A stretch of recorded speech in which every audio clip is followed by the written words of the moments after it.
Que nous avons vu pour l'instant les régions de la hanche, c'est-à-dire la région antérieure, en particulier le trigone fémoral, et puis en arrière, la région postérieure, qui est la région glutéale ou région fessière. Nous avions également évoqué dans la foulée du trigone fémoral la région antérieure de la cuisse, région fémorale antérieure, où nous avions vu cette loge avec d'une part le muscle quadriceps fémoral, qui est le plus volumineux muscle du corps humain, et également le muscle sartorius. Nous allons reprendre aujourd'hui, dans cette première partie, l'étude des régions de la cuisse. Nous irons rapidement sur la mise en place de la loge antérieure, fémorale antérieure, puisque nous l'avons déjà vu. Cela nous permettra de compléter simultanément et la région du trigone fémoral et la région antérieure de la cuisse et de rappeler quelques éléments, puis nous passerons à la région postérieure de la cuisse. Nous allons donc tout d'abord refaire cette vue que nous avions faite partiellement, vue antérieure de la cuisse, où nous pouvons placer les repères osseux qui sont d'une part l'épine iliaque antérieure et supérieure que l'on sent bien sous la peau et d'autre part la région de l'épine du pubis et de la symphyse pubienne. Entre les deux, je vous rappelle, sera tendu le ligament inguinal qui est un faux ligament puisqu'il s'agit d'une structure fibreuse qui est en fait un renforcement de l'aponévrose du muscle oblique externe, qui est donc un des muscles larges de la paroi abdominale. Nous pouvons mettre ici la partie inférieure de la ligne blanche et nous serions donc au-dessus sur du fascia superficialis qui recouvre le tendon aplati, c'est-à-dire aponévrose du muscle oblique externe. Nous trouvons, et ceci est surtout important chez l'homme vu le contenu qu'est le cordon spermatique, nous trouvons l'anneau inguinal superficiel ou orifice inguinal superficiel par lequel passe donc le cordon spermatique. Puis nous pouvons placer ici maintenant les contours de la cuisse avec le bord médial de la cuisse jusqu'à la région du genou, puis le mollet. Puis nous pouvons placer les contours latéraux du tronc, l'incision cutanée que l'on fait classiquement, donc au-dessus, nous n'avons pas disséqué. Nous avons ici la région glutéale, puis nous avons le contour de la cuisse jusqu'au niveau du genou. Nous pouvons replacer les éléments donc musculaires que nous connaissons, qui sont tout d'abord le muscle sartorius, qui est très particulier puisqu'il croise en diagonale la face antérieure de la cuisse. Il s'insère sur une insertion ponctiforme sur l'épine iliaque antérieure et supérieure et se dirige donc obliquement vers le bas et le dedans. C'est un trajet qui est spiralé. Ce muscle sartorius, en latin couturier, va donc par ce trajet spiralé, à peu près à mi-hauteur de la cuisse, passer au niveau du bord médial de la cuisse, puis être sur la face postérieure, où il descend verticalement, et nous allons voir sa terminaison qui se recourbe à nouveau vers l'avant, et qui sera un tendon cylindrique qui viendra se terminer sur le tibia. Nous pouvons représenter ici au niveau du genou facilement repérable sous la peau, c'est un repère clinique important. Nous pouvons placer ici la patella en forme triangulaire ou pentagonale suivant les auteurs. Et sous le genou, nous voyons ici arriver le tendon du sartorius qui va venir s'étaler sur la face antéromédiale du tibia et avec deux autres tendons former ce qu'on appelle la patte-doigt. Donc, long trajet spiralé, ce qui en fait le plus long muscle du corps humain. On dit classiquement 42 cm. Bien sûr, ça dépend de la taille de l'individu. Et au point de vue innervation, ce sont des branches du nerf fémoral, comme toute la loge musculaire antérieure. Au point de vue action, je vous rappelle, nous l'avons vu, il est biarticulaire. Au niveau de la hanche, ce sera un mouvement complexe, ou en tout cas combiné, qui sera de la flexion, puisqu'il passe en avant, qui sera de l'abduction et qui sera de la rotation latérale. Et c'est ce qui nous mène à la position du tailleur. Position du tailleur, que nous avions donc vu l'autre fois, position du tailleur où on est en flexion, où on est en abduction et en rotation latérale. Position du tailleur, d'où le nom Sartorius, puisque Sartorius veut dire tailleur en latin. Et puis, nous pouvons placer maintenant, au point de vue musculaire, le troisième côté du trigone fémoral. Premier côté, ligament inguinal. Deuxième côté, le muscle sartorius. Troisième côté, le muscle gracile, qui s'insère sur la région pubienne et va descendre verticalement vers le bas. C'est un cordon musculaire, très long également, qui, à son origine, a un tendon qui est palpable sous la peau et qui peut être le siège de tendinite et de douleur de la région pubienne, de pubalgie. Et ce muscle viendra se terminer sur également la patte doigt. C'est un muscle, ce muscle gracile, dont nous parlerons finalement relativement peu, sur une coupe tout à l'heure, qui appartient au groupe des muscles adducteurs.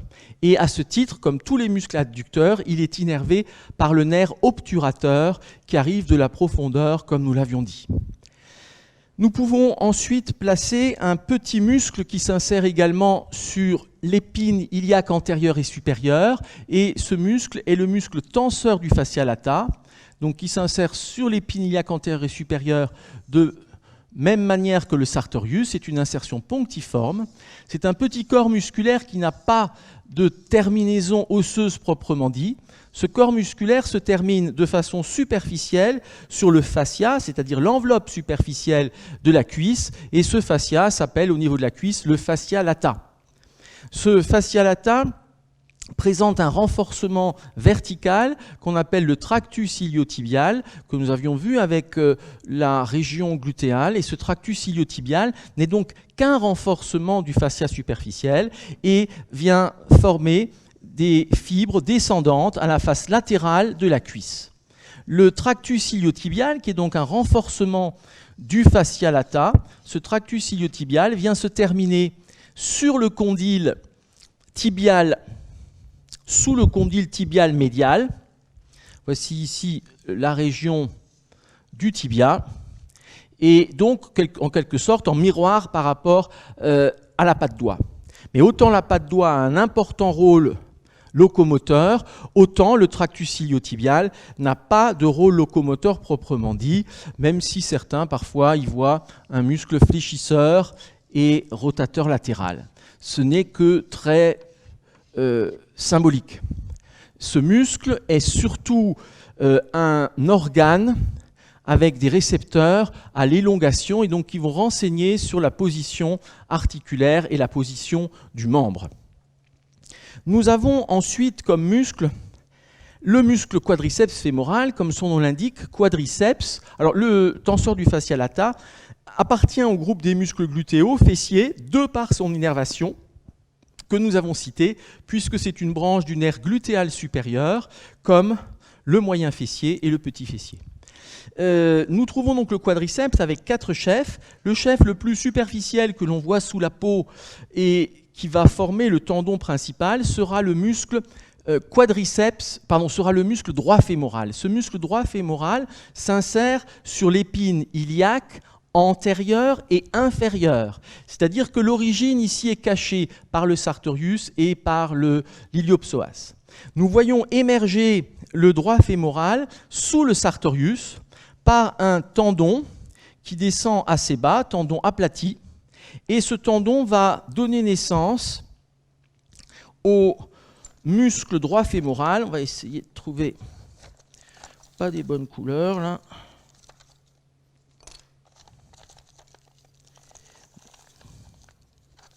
C'est pas ma bonne boîte.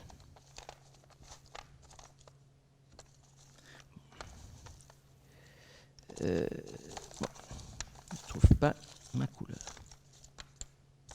C'est une boîte de réserve, c'est pas la boîte habituelle. Bon, il n'y a pas de. Je vais prendre. Je vais reprendre un orange Et pour la suite, on essaiera de trouver du rose.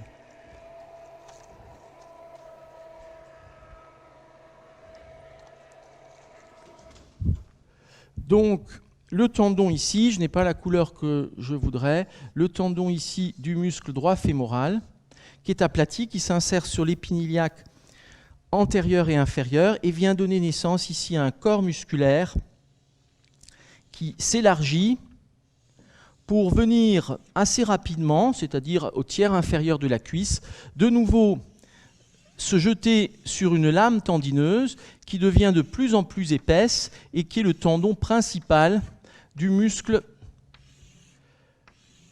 quadriceps fémoral. Donc le droit fémoral que voici, et corps musculaire qui s'élargit à la partie moyenne de la cuisse, puis vient se jeter sur une lame tendineuse qui s'épaissit et qui vient se terminer en constituant le tendon principal du muscle quadriceps qui se termine sur la patella. Certaines fibres passent en avant de la patella et nous l'avions vu, la patella est un os sésamoïde, c'est-à-dire un os court contenu dans un tendon, et sous la patella, nous allons trouver ce qu'on appelle le ligament patellaire, mais qui est toujours la suite du tendon du quadriceps. Ce ligament patellaire, qui est finalement presque un mauvais terme, c'est la terminaison du tendon du quadriceps, avec à l'intérieur le sésamoïde qui est la patella. La terminaison du muscle quadriceps et du ligament patellaire se fait sur la tubérosité tibiale antérieure. Nous trouvons ensuite, et nous l'avions vu, les muscles vastes médial et vaste latéral.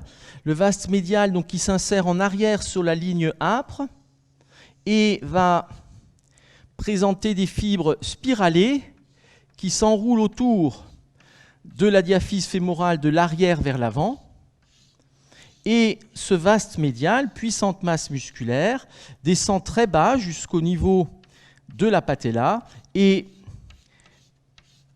va ici se terminer par un tendon commun avec l'ensemble du quadriceps et plus particulièrement à la face postérieure du tendon du droit fémoral. Pour le muscle vaste latéral, il descend moins bas, il s'insère également sur la ligne âpre, donc à la face postérieure du fémur. Nous voyons ici les fibres spiralées qui s'enroulent de l'arrière vers l'avant, en partie cachées par le sartorius et cachées par le droit fémoral bien sûr.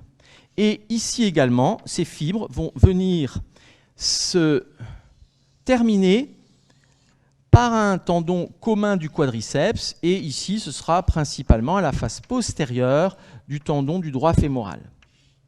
Nous trouvons encore un quatrième chef. Ce quatrième chef sera profond.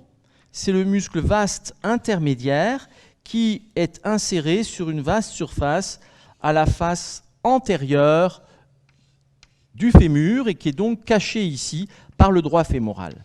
Donc 4 chefs, le muscle droit fémoral qui est allongé suivant l'axe du fémur, puis c'est le muscle vaste médial qui est enroulé vers le dedans, de l'arrière vers l'avant depuis la ligne âpre, et le vaste latéral en symétrique presque de l'autre côté, mais il faut voir que le vaste latéral ne descend pas aussi bas que le vaste médial. Il y a donc une asymétrie que l'on retrouve bien sur soi, sur le vivant, qui est liée au fait qu'il y a une angulation au niveau du genou, et donc il faut compenser une certaine asymétrie osseuse et articulaire. L'ensemble du muscle quadriceps, les 4 chefs, sont innervés par des branches du nerf fémoral, donc comme l'ensemble de cette loge antérieure de la cuisse, sartorius, quadriceps. C'est un muscle, nous l'avions dit, biarticulaire, puisque par le droit fémoral, nous franchissons la hanche, épine iliaque antérieure et inférieure, et donc il sera en avant, ce sera un fléchisseur de la cuisse sur le tronc, fléchisseur de la hanche, et il franchit également l'articulation du genou pour l'ensemble du muscle d'ailleurs, par l'insertion sur la patella et le ligament patellaire, et c'est là de l'extension de la jambe sur la cuisse. Donc, si l'on représente ici quelqu'un qui est assis, avec ici le genou, la jambe, le pied, ici la région donc, du tronc et de la tête. Nous avons ici le muscle quadriceps fémoral, puissante masse musculaire, le tendon qui vient passer avec la patella comme sésamoïde et s'insère sur le tibia. Et donc, tout logiquement, lorsqu'il se contracte, nous allons avoir de l'extension de la jambe sur la cuisse. C'est le muscle du footballeur où effectivement on part de la flexion et où on va faire de l'extension grâce à ce muscle quadriceps. C'est aussi au niveau du ligament patellaire que l'on peut aller rechercher le réflexe patellaire. Ce réflexe patellaire va pouvoir être cherché au niveau donc, de ce ligament patellaire avec un marteau à réflexe ou avec un autre instrument qui permet un choc sur le tendon, un étirement. Nous l'avions vu la dernière fois en pratique. Donc ici, c'est le réflexe patellaire.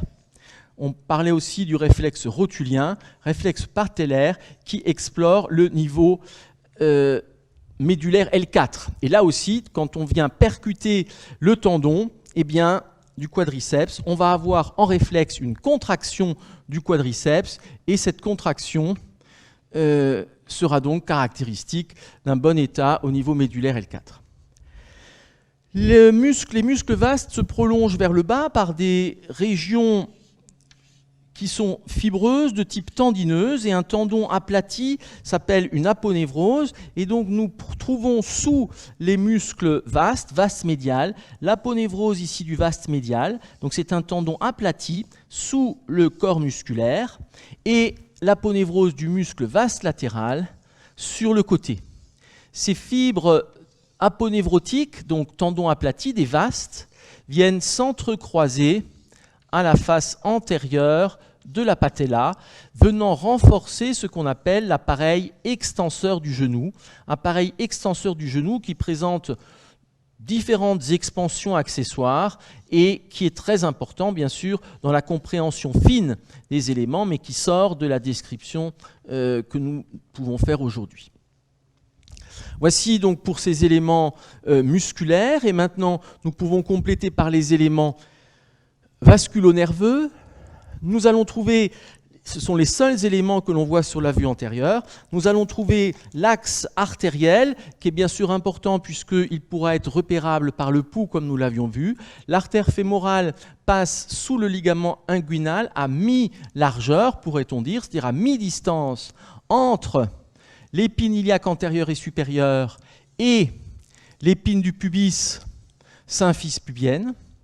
Cette artère fémorale va donner une branche qu'on appelle l'artère fémorale profonde, on parle parfois du trépied de la fémorale, et qui ira donc, comme son nom l'indique, vers les régions profondes. Mais ce qui est important de voir, c'est que l'artère fémorale est en gros verticale et plonge dans les régions musculaires. Je ne reviens pas sur les différentes branches accessoires que nous avions vues avec le trigone fémoral.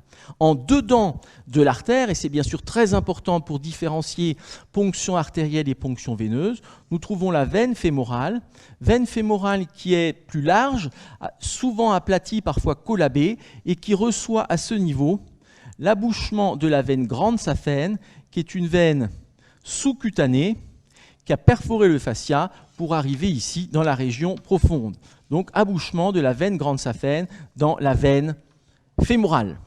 Artère fémorale qui fait suite à l'artère iliaque externe, veine fémorale qui donne la veine iliaque externe.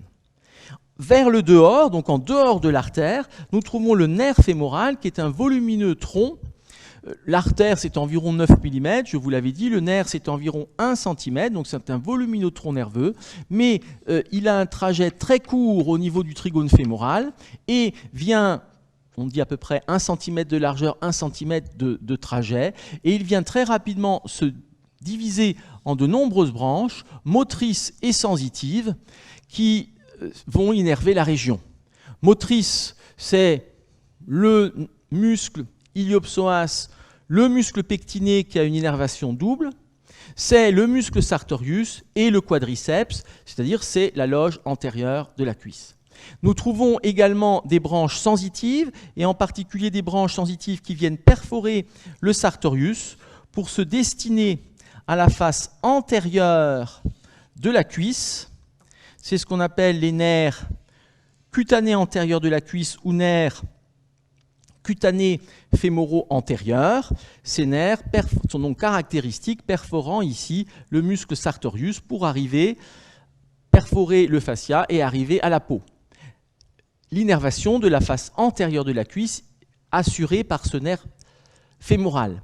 Il existe également une branche du nerf fémoral qui va descendre le long de l'artère jusqu'au niveau du genou, et c'est ce qu'on appelle le nerf saphène qui viendra innerver en partie la jambe. Donc le territoire sensitif du nerf fémoral va jusqu'au niveau de la face médiale de la jambe.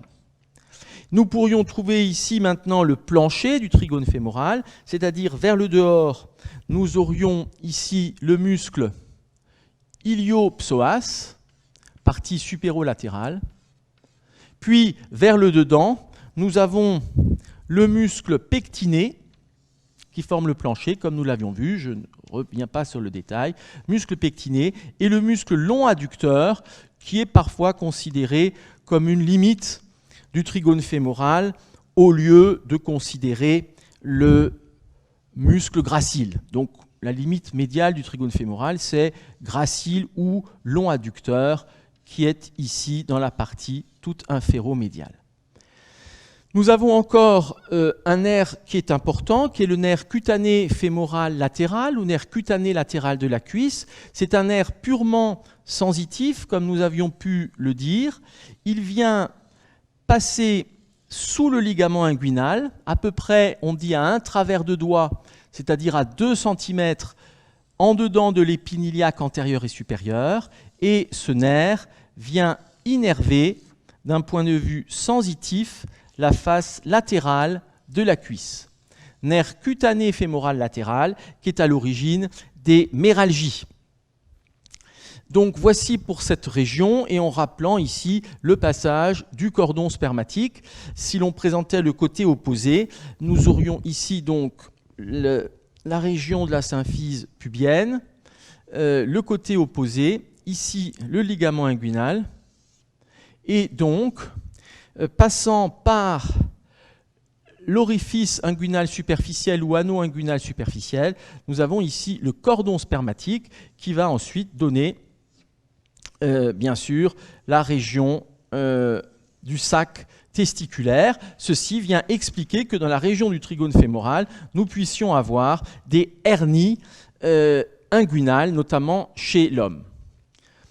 Voici pour cette face antérieure, donc c'est un rappel, mais qui était, à mon avis, nécessaire vu l'interruption entre les différents cours et pour reprendre les jonctions d'éléments. Et nous allons maintenant faire une coupe. Je vais mettre ici, pour être complet, on va mettre la symphyse pubienne avec l'annulus fibrosus. Et ici, nous pouvons remettre de l'autre côté de la ligne blanche le fascia superficialis et donc l'aponévrose de l'oblique externe. Nous pouvons à présent présenter une coupe axiale, coupe horizontale, qui est une coupe un peu théorique, on va dire, qui est à la partie moyenne de la cuisse, que nous compléterons après avoir étudié la région postérieure. Nous allons donc présenter sur cette coupe tout d'abord la section du fémur, de la diaphyse fémorale, qui a une forme triangulaire. C'est un os très volumineux, important, donc forme triangulaire avec une base antérieure et un sommet postérieur qui correspond à la ligne âpre dont nous reparlerons tout à l'heure. Nous trouvons dans la diaphyse fémorale ici, dans la diaphyse fémorale, le canal diaphysaire ou canal centrodiaphysaire, et ici donc cette section osseuse du fémur. Nous allons trouver, partant de chaque côté, une cloison fibreuse, c'est-à-dire un septum fibreux ou septum intermusculaire, qui s'insère sur la ligne âpre. Nous trouvons un septum intermusculaire latéral et un septum intermusculaire médial. Puis nous pouvons placer ici les contours de la loge antérieure de la cuisse. C'est là le fascia superficiel de la loge antérieure et c'est ce qu'on appelle le fascia lata. Il existe de façon moins différenciée, mais c'est utile de le présenter d'un point de vue pédagogique, un troisième septum qui va séparer la loge des adducteurs de la loge postérieure et nous pouvons ici placer les contours de cette loge postérieure qui est plus réduite en volume que la loge antérieure et nous avons là l'ensemble du fascia de la cuisse, le fascia lata. Nous pouvons placer vers la périphérie le plan cutané, donc ici tégument, avec, suivant les individus, plus ou moins de tissu adipeux entre le fascia lata, donc le sac fibreux qui enveloppe tous les muscles de la cuisse en avant, en arrière. Voilà le plan cutané. Nous allons compléter sur cette coupe, eh bien, tout d'abord la loge antérieure, où nous allons trouver exactement au milieu et sur l'axe du fémur, nous allons trouver le muscle droit fémoral, donc un des chefs du quadriceps. Voici ici le muscle droit fémoral qui est tout à fait centré et donc qui est un repère lorsqu'on a des coupes. Souvent en travaux pratiques, vous pouvez avoir des coupes qui ont tourné dans un bocal et ici, en repérant le droit fémoral, vous pouvez recaler parfaitement les éléments. C'est le premier élément à rechercher sur une coupe. En imagerie, en scanner, en IRM, bien sûr, le problème ne se pose pas puisqu'on a toutes les coupes dans l'ordre et orientées automatiquement de par les incidences. Voici ici donc le muscle droit fémoral, portion du quadriceps fémoral. Puis nous allons voir maintenant et peut-être mieux comprendre l'insertion postérieure des muscles vastes. C'est ici le muscle vaste médial qui vient donc s'enrouler depuis une insertion linéaire sur la lèvre médiale de la ligne âpre qui vient s'enrouler ici de l'avant vers l'arrière. Voici le muscle vaste médial. Donc trajet spiralé de l'arrière vers l'avant, insertion sur la ligne âpre. Voici le muscle vaste médial, deuxième chef du quadriceps fémoral. De la même manière, s'insérant ici sur la ligne âpre, ce sera maintenant la lèvre externe de la ligne âpre ou lèvre latérale, nous allons trouver le muscle vaste latéral qui s'enroule de l'arrière vers l'avant, également de manière spiralée. Nous en voyons ici la masse musculaire avec cette insertion linéaire réduite en arrière sur la ligne âpre. Voici le muscle vaste latéral et donc on comprend, normalement vous devez pouvoir comprendre avec ces coupes, que quand on fait une vue antérieure, eh bien on voit le droit fémoral, le vaste médial, le vaste latéral. Voici ici le vaste latéral. Et quatrième chef du quadriceps, vaste latéral, eh bien c'est le vaste intermédiaire qui lui est profond et ici caché, vaste intermédiaire qui s'insère sur la diaphyse fémorale sur une large surface.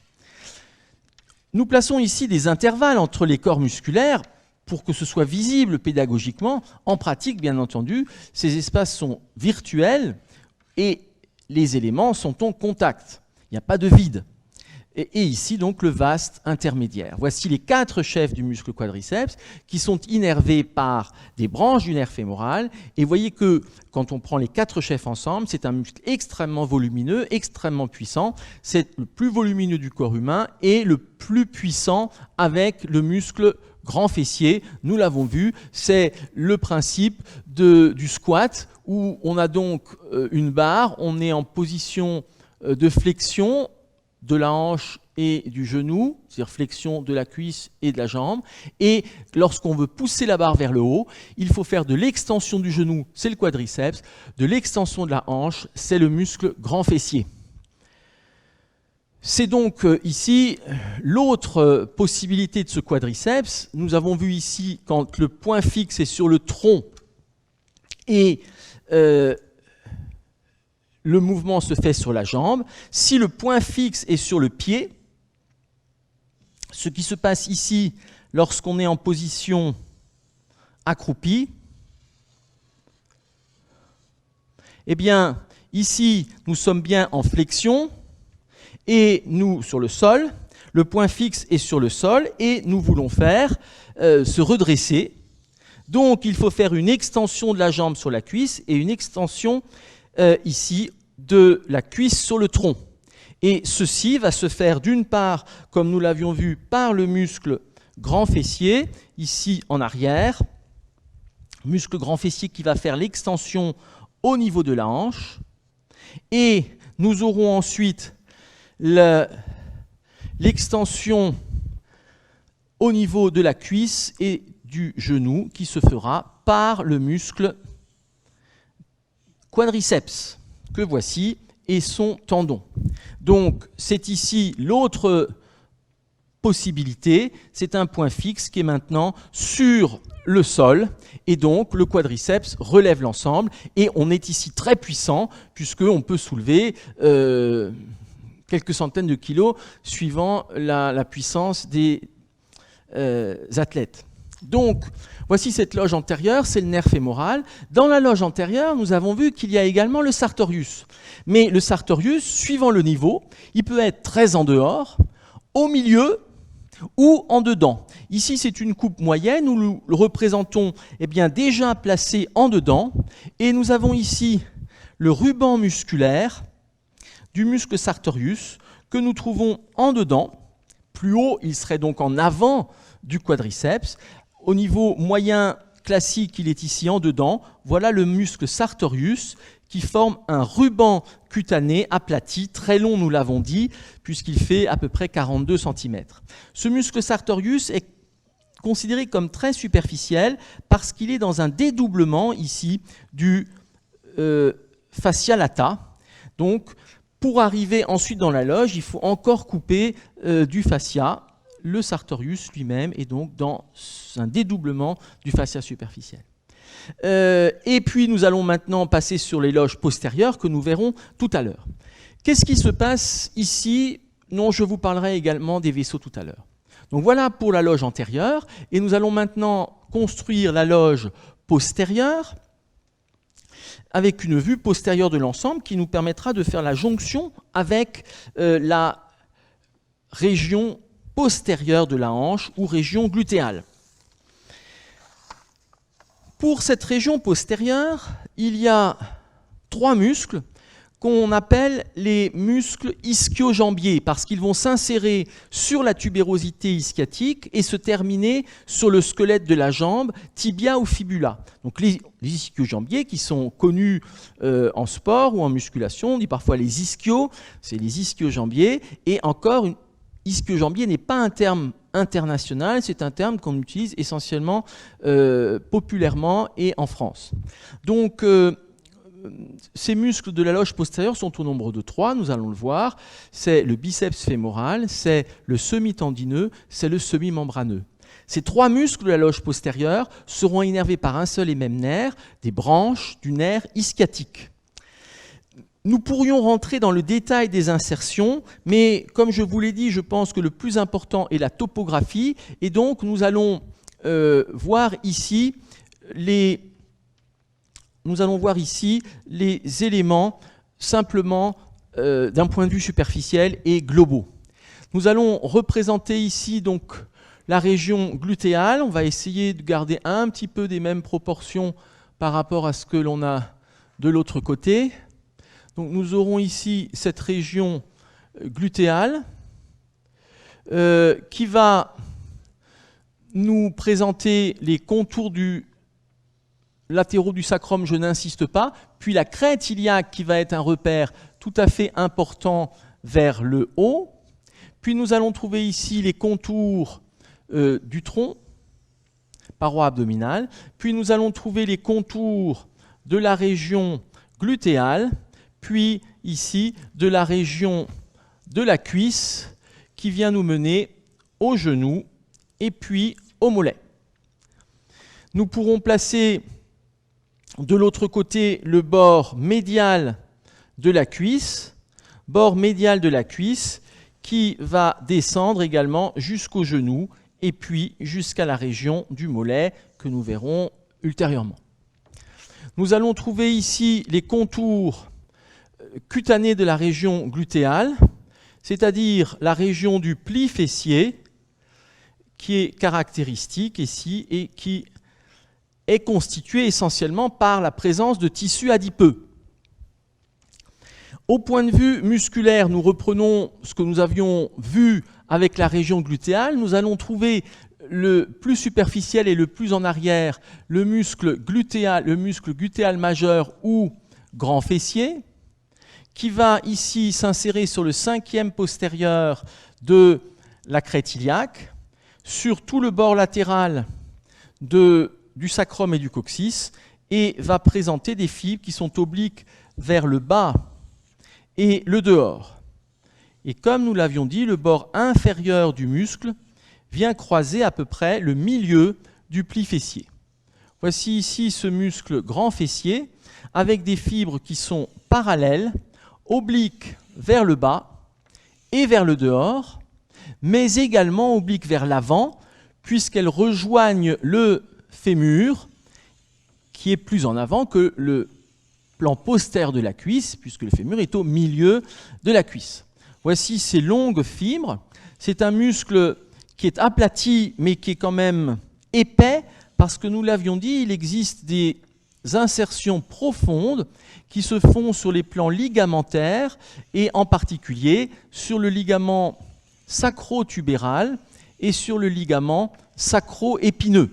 Surtout sur le ligament sacro-tubéral, ce qui fait qu'en pratique, en chirurgie ou en dissection, c'est un muscle que l'on croit souvent aplati, mais qui en fait est épais et qu'il faut couper en plusieurs plans pour arriver à la région profonde qui, je vous le rappelle, correspond à cette série des petits muscles pelvitrochantériens qui sont au nombre de 6.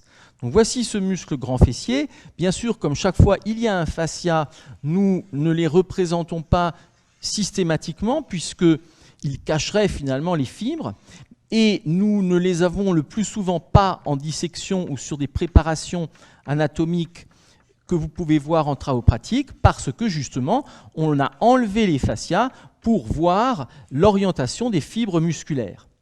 Le muscle grand fessier vient se terminer par 2 insertions. L'insertion principale osseuse se fait à la face postérieure du fémur sur une partie haute de la ligne âpre dont nous reparlerons, donc insertion osseuse, mais il existe également une insertion fibreuse, superficielle, aponévrotique, qui se fait sur le fascia lata et plus précisément sur le tractus iliotibial.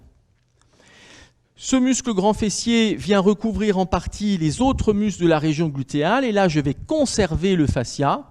Ce sera donc ici le fascia glutéal qui recouvre le moyen fessier et le petit fessier que je représente ici. Donc nous n'avons pas ici ouvert le fascia. Nous voyons à la partie moyenne de la crête iliaque le départ ici du tractus iliotibial qui va rejoindre le bord latéral ou la face latérale de la cuisse. Tractus ilio, il part bien de la crête iliaque, tibial parce qu'il va rejoindre la région du tibia et se retourner vers l'avant, comme nous l'avons vu ici, tractus iliotibial qui se termine sous le condyle tibial médial.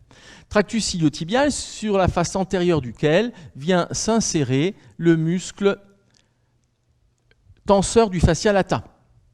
Si l'on regarde très schématiquement un tout petit schéma d'une vue latérale de la région glutéale, voici ici la courbure lombale, la région glutéale, la face postérieure de la cuisse qui nous mène au genou, à la région poplitée.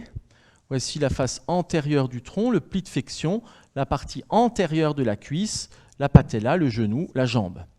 Eh bien, nous avons ici la crête iliaque et le tractus iliotibial, donc c'est ici une vue latérale, l'ombilique, et le tractus iliotibial est donc un renforcement du fascia lata qui s'insère à peu près à mi-longueur de la crête iliaque et descend verticalement le long de la face latérale de la cuisse et vient se terminer sous le condyle tibial latéral vers le bas.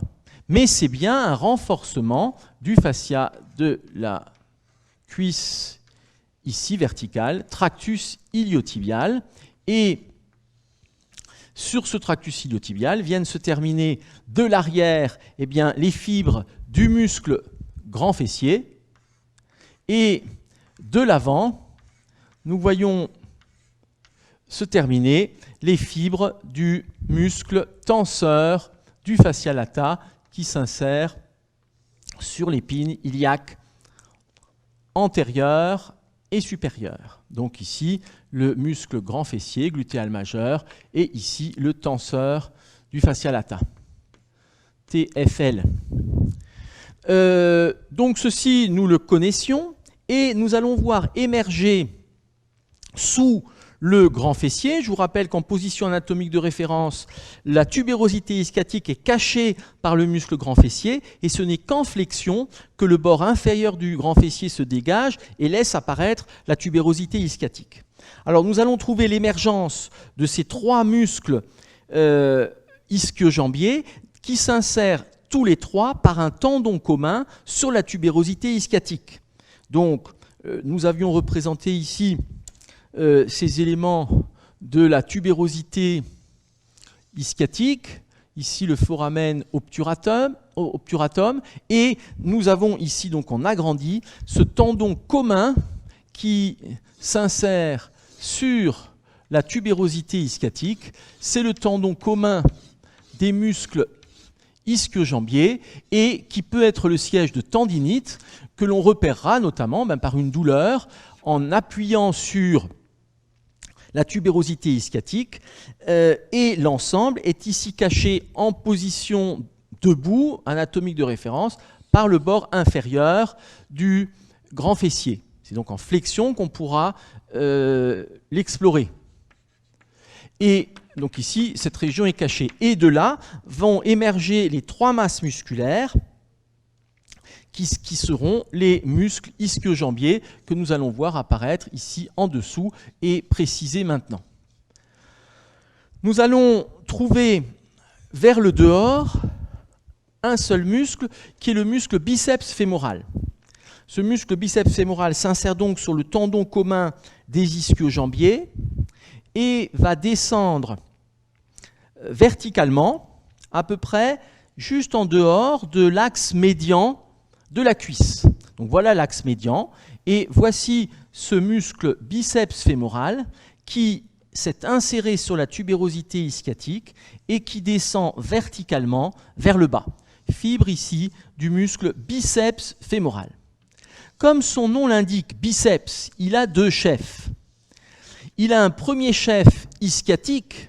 Ce chef ischiatique donc s'insère sur le tendon commun des muscles ischio-jambiers, ici donc le biceps fémoral, à ne pas confondre avec le biceps brachial, et c'est donc le premier chef ischiatique. Nous trouvons un deuxième chef qu'on appelle le chef court, qui est profond, et donc caché par celui-là, et qui s'insère sur la diaphyse fémorale. À la partie basse de la cuisse, à un niveau variable, à peu près quart, tiers inférieur, plutôt le quart inférieur, eh bien le muscle vient se terminer sur un tendon commun, donc tendon commun aux deux chefs, c'est la définition d'un muscle biceps, et ce tendon vient ici se recourber vers l'avant et le dehors, donc c'est un tendon qui est aplati mais épais, et qui vient se terminer sur la tête de la fibula.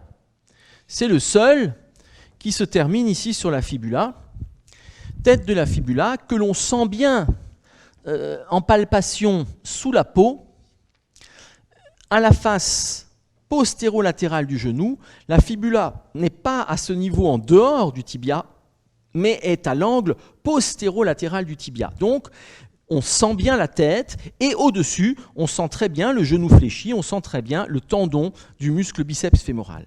Il sera donc innervé, comme tous les 3 muscles ischio-jambiers, par une branche du nerf ischiatique. Vous voyez que c'est un muscle biarticulaire, il passe en arrière de la hanche, donc extension de la cuisse sur la hanche. Il passe en arrière du genou, donc flexion de la jambe sur la cuisse. Comme il va sur le côté latéral, il va sur la fibula, il fait de la flexion, mais comme il n'est pas dans l'axe, quand il se contracte, il fait aussi de la rotation latérale de la jambe. Donc, biceps, flexion, rotation latérale, extension au niveau de la hanche. Nous allons maintenant trouver parallèlement et sur le dedans 2 muscles qui seront le semi-membraneux et le semi-tendineux. Le semi-membraneux, comme son nom l'indique, va être un muscle qui est plutôt aplati en forme de membrane et qui aura des grandes parties tendineuses aplaties également. C'est le premier que nous allons représenter, du moins en contour. Donc nous aurons ici les contours du semi-membraneux qui vient s'insérer également sur la tubérosité ischiatique. Et j'en représente pour l'instant simplement ici les contours. Il est placé en dedans du muscle biceps fémoral et descend ici verticalement et il est assez large, s'élargissant la partie moyenne. Voici ce muscle semi-membraneux. En superficie de lui, c'est-à-dire en arrière, nous allons trouver un muscle. Je vais choisir une couleur qui puisse trancher. Nous allons trouver un muscle qui sera, on va mettre du violet, même si ça se tranche un tout petit peu avec le muscle glutéal majeur. C'est un muscle qui sera lui beaucoup plus fin, qui est en superficie et qu'on appelle le semi-tendineux. Semi-tendineux qui vient en partie cacher le semi-membraneux. Ce semi-tendineux descend comme le biceps vers le bas et va se terminer sur un tendon cylindrique qui vient se recourber vers le dedans, franchir le genou et aller se terminer sur l'avant du tibia, sur la patte doigt. Donc la patte doigt ici, on le reverra avec la jambe, il y a 3 tendons qui viennent de 3 loges différentes. On a le sartorius, loge antérieure, c'est le plan le plus superficiel de la patte doigt. Nous avons ensuite le gracile, loge médiale ou loge des adducteurs. Et puis nous avons enfin le semi-tendineux qui vient de la loge postérieure. Donc sur la patte doigt, 3 tendons, 3 loges et donc 3 nerfs différents. Sartorius, nerf fémoral, gracile, nerf obturateur et ici le semi-tendineux, nerf ischiatique. Voici ce semi-tendineux. Au point de vue action, il passe en arrière de la hanche, extenseur comme tous les ischio-jambiers. Ils sont extenseurs de la cuisse sur le tronc. Puis, il va passer en arrière du genou, donc flexion de la jambe, comme tous les muscles ischio-jambiers. Et maintenant, comme il part vers le dedans, il va avoir une action de rotation. Il passe vers le dedans du genou et se termine à la face médiale du tibia, c'est-à-dire qu'il tire ici par le dedans et donc il va faire de la rotation médiale. Donc on a la rotation latérale de la jambe par le tendon du biceps, un des ischio-jambiers qui se termine sur la fibula, tête de la fibula, et de l'autre côté, eh bien, on a le semi-tendineux et d'ailleurs l'ensemble des muscles de la patte doigt qui viennent faire de la rotation médiale. Les 3 muscles de la patte doigt font de la rotation médiale, mais dont le semi-tendineux qui est ici. Plus profond, on en sent très bien le tendon, on en reparlera avec les régions du genou. Donc plus profond, nous avons le semi-membraneux, 3e muscle ischio-jambier. Il est caché en partie, nous l'avons dit, par le semi-tendineux qui est plus superficiel, que nous venons de voir. Ce muscle semi-membraneux s'insère. Donc ici, nous aurions le semi-tendineux qu'on a mis en violet. Et en dessous, s'insérant toujours sur ce même tendon, nous avons, qui est plus large, mais aussi beaucoup plus profond, nous avons ici le semi-membraneux, tendon commun des ischio-jambiers. Voici ici, donc, dépassant sur les côtés, que je mets en orange ici, dépassant sur les côtés, c'est le muscle semi-membraneux qui est en avant du semi-tendineux et donc aussi plus profond. Il est principalement caché. Ce muscle semi-membraneux est aplati, mais surtout va avoir un tendon qui lui-même forme une lame aplatie et donc qui est très différente en palpation sous la peau, qui est très différente du tendon du semi-tendineux. Et ce tendon du semi-membraneux est plus large ici et vient former une membrane épaisse tendineuse qui dépasse aussi le tendon du semi-tendineux. Donc semi-membraneux profond que voici ici, semi-tendineux qui est plus superficiel. Pour voir ce qui se passe vers le bas, c'est la jonction avec la jambe et nous trouverons ici l'origine du muscle principal du mollet qui est le muscle triceps sural dont nous voyons ici les parties superficielles, c'est ce qu'on appelle le muscle gastrocnémien, nous le reverrons avec deux chefs, chef médial et chef latéral. Donc ici, c'est la jonction avec le triceps fémoral, le triceps sural, pardon, et nous reverrons cela avec la jambe et la région poplitée. Mais ici, c'est la jonction sur ce schéma. Voilà le muscle triceps sural, c'est sa partie superficielle, le muscle gastrocnémien, chef médial, chef latéral. Et nous voyons ici s'engager en profondeur la terminaison du semi-membraneux qui vient se faire à la face postérieure du tibia. Face postérieure du tibia. Ce muscle semi-membraneux est donc également innervé par le nerf ischiatique comme les trois muscles ischio-jambiers. Il va faire de l'extension de la cuisse sur le tronc. Il va faire de la flexion de la jambe sur la cuisse. Mais comme il est dans l'axe, il ne contourne pas le genou. Il n'aura pas d'action de rotation. La rotation, c'est biceps fémoral, rotation latérale, semi-tendineux, rotation médiale. Nous pouvons compléter cette vue par, à présent, nous avons ici le tractus iliotibial, et donc qui est un renforcement du fascia lata. Que voyons-nous vers le dehors? Nous voyons les fibres qui s'enroulent de l'arrière vers l'avant du muscle vaste latéral. Donc voici, muscle vaste latéral, et donc le contour latéral de la cuisse est bien formé, non pas par la loge latérale, mais est formé par le quadriceps et en l'occurrence par le muscle vaste latéral.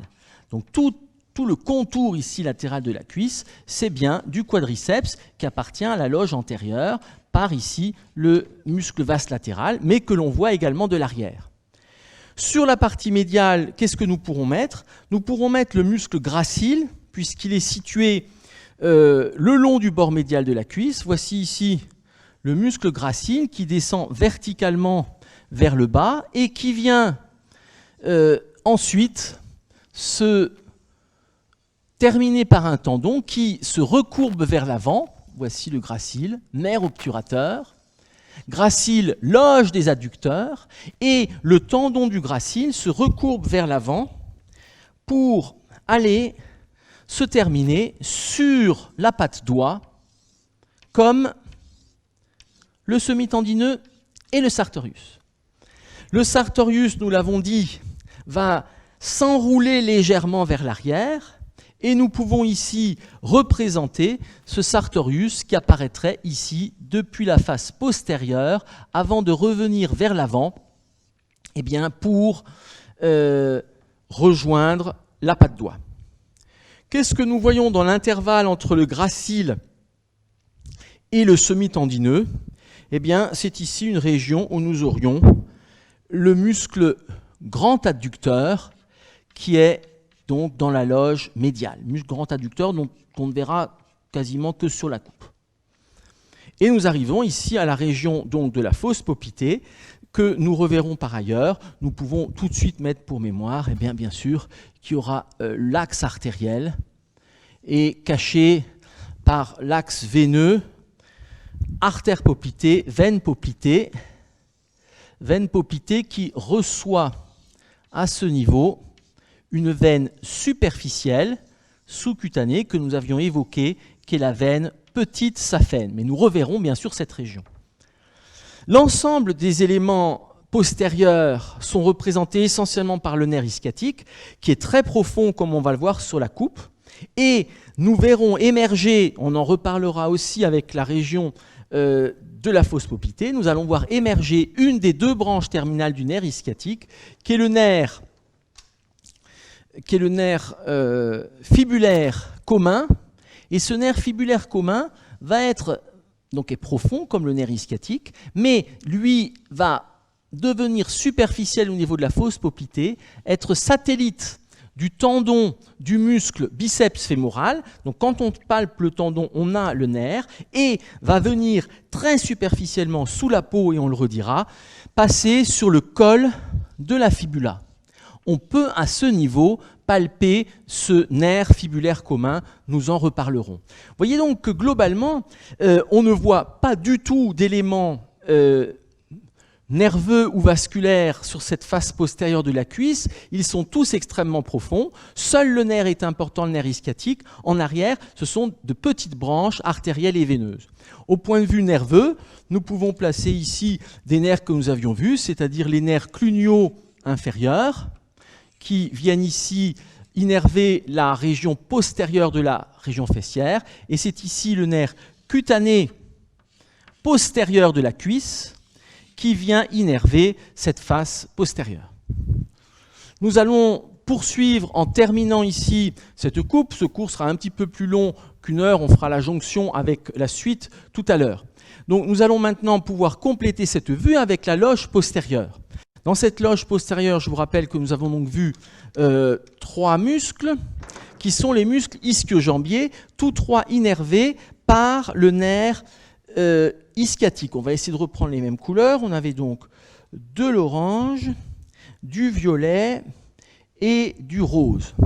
Donc, en dehors, ici, nous allons trouver, occupant à peu près la moitié latérale, nous allons trouver ici le muscle biceps fémoral avec le chef long qui s'insère sur la tubérosité ischiatique et en profondeur, venant s'associer au chef long, le chef court qui s'insère sur la face postérieure du fémur. Donc ici, c'est le muscle biceps fémoral avec le chef court qui s'insère sur le fémur, le chef long qui est superficiel, le plus important, qui lui s'insère sur la tubérosité ischiatique et qui est la partie donc, qui forme l'ischio-jambier proprement dit. Nous sommes là bien sur le biceps en dehors, biceps fémoral. Que voici, donc biceps fémoral. Puis, vers le dedans, nous avons dit qu'il y avait 2 muscles. Nous allons trouver en profondeur, qui est relativement large et aplati, c'est le muscle semi-membraneux, que voici. Semi-membraneux, qui est relativement large, qui est un ischio-jambier, semi-membraneux, et en superficie et moins large que lui, nous avons le semi-tendineux. Et donc le semi-membraneux vient dépasser semi-tendineux. Donc quand on fait une vue postérieure, on voit bien du vas latéral, le biceps, semi-tendineux, le semi-membraneux qui dépasse, et en dedans, on tombe sur la loge des adducteurs, dont je vais vous dire un mot. 3 loges, loge antérieure, sartorius, quadriceps, fémoral, très important. Loge postérieure, 3 muscles, biceps, semi-membraneux, semi-tendineux, et la loge médiale, la loge des adducteurs. Nous irons relativement vite. Ce qui est important, c'est ici de retenir la fonction. Il y a toute une série de muscles, et celui que nous allons voir ici en particulier, qui forment une cloison. On va prendre de l'ocre peut-être, non ça ne va pas trancher. On va reprendre du rose. Nous allons trouver ici, formant une espèce de cloison frontale, s'insérant sur la ligne âpre, un muscle qui est ici le muscle grand adducteur. C'est le plus important et le plus puissant des adducteurs, et il est en arrière ici de ce septum, ce troisième septum que nous avions mis. Donc là, c'est une nappe musculaire, je ne vais pas rentrer plus dans le détail ici, qui est le grand adducteur, donc qui est étendu sur toute la hauteur de la cuisse. Très schématiquement, ce muscle grand adducteur s'insère sur la branche ischio-pubienne et va former un espèce de rideau musculaire. Voici schématiquement le fémur, voici ici le tibia, la patella, ici la tête fémorale, donc c'est extrêmement schématique, et ici la région de la symphyse pubienne.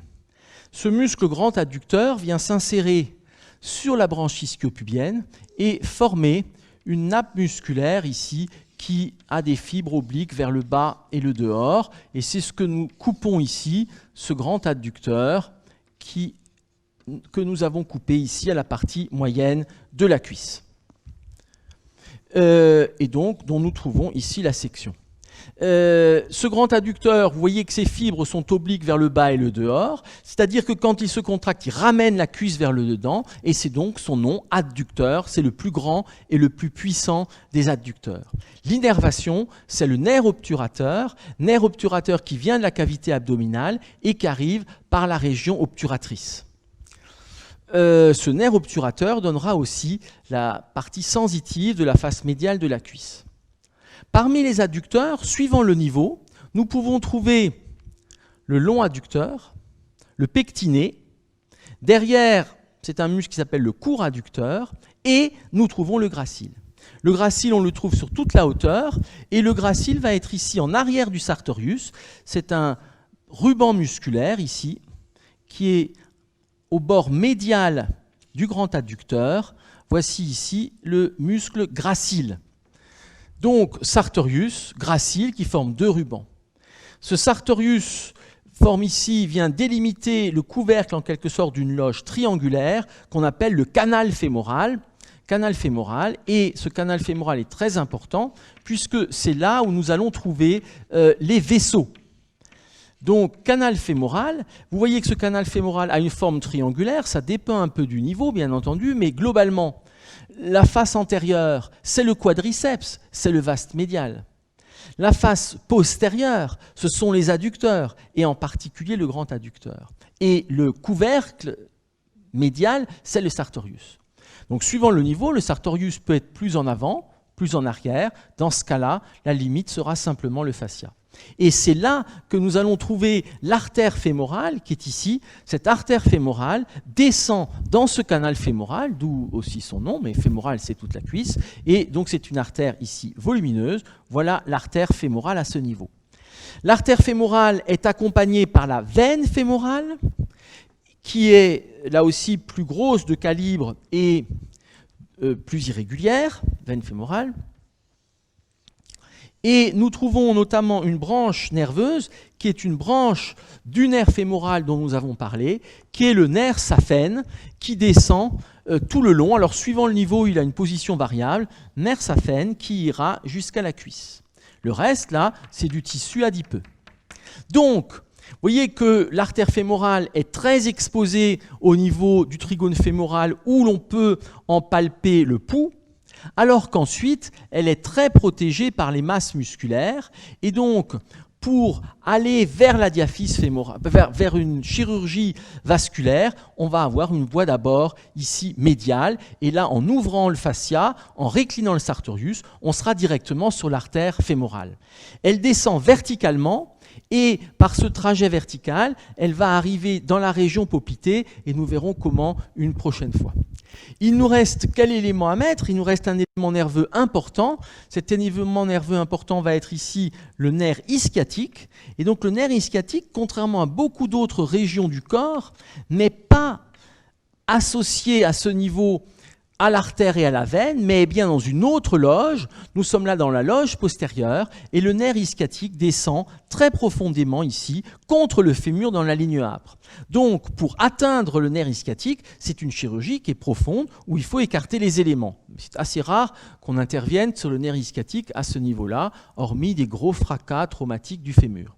Donc nous avons le nerf saphène qui est purement sensitif, nous avons le nerf ischiatique ici qui est sensitif et moteur, qui donne notamment les branches pour le biceps fémoral, et nous avons encore le nerf obturateur ici qui viendra donner des branches pour les adducteurs. Dernière chose, c'est les éléments sous-cutanés. Eh bien, nous trouvons en avant des filets nerveux qui sont les nerfs cutanés antérieurs de la cuisse qui viennent du nerf fémoral. Nous trouvons des nerfs cutanés médiaux de la cuisse qui viennent du nerf obturateur. Nous trouvons des nerfs cutanés latéraux de la cuisse qui viennent du nerf cutané fémoral latéral. Et nous trouvons ici des rameaux cutanés qui viennent du nerf cutané fémoral postérieur. Nous pouvons placer la veine grande saphène qui est ici médiale et qui viendra se jeter plus haut dans la veine fémorale au niveau du trigone fémoral. Dernier point, ce sera de représenter les territoires nerveux cutanés de la cuisse. Nous allons faire ici, pour cela, une espèce de vue en fuite de la cuisse. Voici ici la racine de la cuisse, le pli de flexion, et nous aurons ici donc la cuisse qui part un petit peu en trois quarts, que nous avons ici sectionnée. Sur cette cuisse, nous allons trouver dans la section de la cuisse la section du fémur qui est triangulaire. Et nous pourrons ici représenter les différents territoires. Ici, le tronc. Les différents territoires nerveux. Il y en a 4 au niveau de la cuisse. Le territoire antérieur, ici, sera le nerf. Ce sera des branches sensitives du nerf fémoral. Nous aurons ensuite le territoire latéral qui sera pris en charge ici par des branches du nerf cutané fémoral latéral.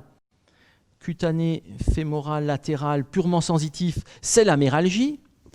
Nous aurons ensuite un territoire antérieur, un territoire médial qui sera pris en charge par des branches du nerf obturateur. Et enfin, nous aurons un territoire ici postérieur qui sera pris en charge par des branches du nerf cutané fémoral postérieur. Donc 4 territoires ici sur la cuisse qui vont remonter plus ou moins haut, puisque la région inguinale, elle, sera prise en charge par, on va tout petit peu compléter, la région inguinale est prise en charge par des branches qui viennent du plexus lombal. Donc voici ici ces territoires, face médiale, face antérieure, remontant plus ou moins haut, le nerf fémoral et descendant jusqu'à la patella. Et sur la partie latérale, nous avons ici le nerf cutané fémoral latéral de la cuisse. Voilà ces 4 territoires. Et au-dessus, ce sont des branches qui viennent de l'abdomen. 4 territoires sensitifs. Et il y a 3 territoires, je vous rappelle, moteurs. Donc là, on est en sensitif. 3 territoires moteurs. Si l'on fait une coupe de la cuisse à nouveau, voici ici cette coupe de la cuisse, très schématiquement. Dans cette coupe, nous avons donc ici le fémur avec son aspect triangulaire. Nous retrouvons les 3 septums que nous avions évoqués. Voici ici le septum latéral, le septum médial et le septum, on va dire, qui est un peu symbolique parce qu'il est très fin, entre la loge médiale et la loge postérieure. Voici le fascia lata, c'est-à-dire l'enveloppe de tous les muscles, et nous avons donc bien 3 loges qui apparaissent, même si c'est un peu schématique ici. Eh bien, nous avons dans la loge antérieure, ce sera le nerf fémoral ici, qui innerve les muscles, notamment quadriceps et sartorius.